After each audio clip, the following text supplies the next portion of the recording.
Selam arkadaşlar, bugün sizlerle ödevimi yapacağım. Başım bütün günler büyük iyi bir hava amaçlı değil arkadaşlar. Evet, başlıyoruz. Arkadaşlar bu sırada kaç bölüm var? Mesleğinin 3. aksını yapıyorum. Ayın kaçına geliyor. Mayıs nerede? Mart ve Mayıs çok istiyorum. Cidden çok istiyorum.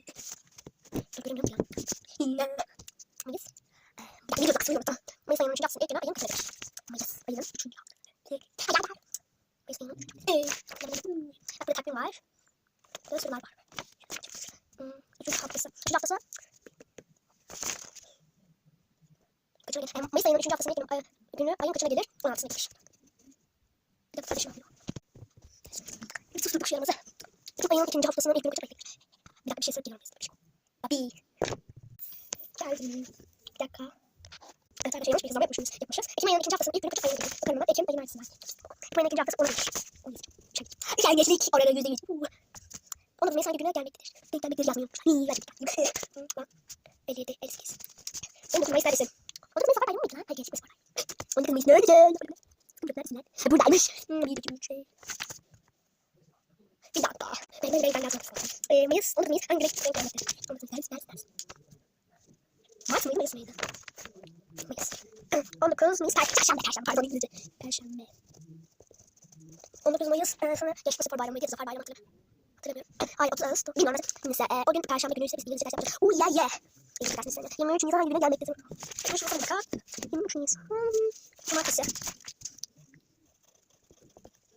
Kasım ayının son günü hangi gün? Hayır. 30 sanırım. Evet, tamam. Bunları söyle. Oha 45. Dikkat edin. Haziran ayının ilk pazar günü ayın küçüğü.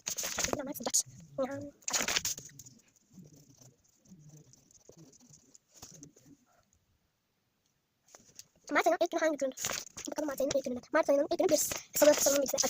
Şunu unutma salı. Doğum gününü hangi güne gelmektedir? 23 Ağustos. Bu arada arkadaşlar arkadan bebek alma sesleri biraz olayım kardeşim. Bir dakika. Ayağım arkadaşlar zaleti. Bir yılda kaç vardır? İyi senin. Ben bakın kopya şeklinde ama. Bir yılda 4 yarışım vardır. Bir ay. Bir yıl mıydı? Aynı mı? Kaç hafta var? Bir yılda. Bir yanlış yapmışız. Bakalım ne yanlış yapmışız. Arkadaşlar gerçekten hava amaçlı değildir. Ya inanın bana. Lütfen. Hava amaçlı değil. Özellikle sen. Nisa Yıldız'ın önünde. Sen benim yanıma karşı yapar. Sen kimsin? Sen kimsin lan? Sen kimsin abi?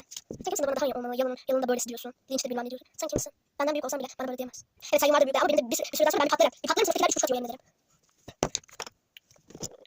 Devam edeceğiz bu arada. Sana yazalım. 52 hafta. Bir yılda kaç gün vardır? Bir yılda 365 gün vardır. Temmuz ayının ilk günü hangi gün? Temmuz ayının ilk günü cumartesi. Ve cuma pardon. Okul çıkışı. Bitiyor. Bitti.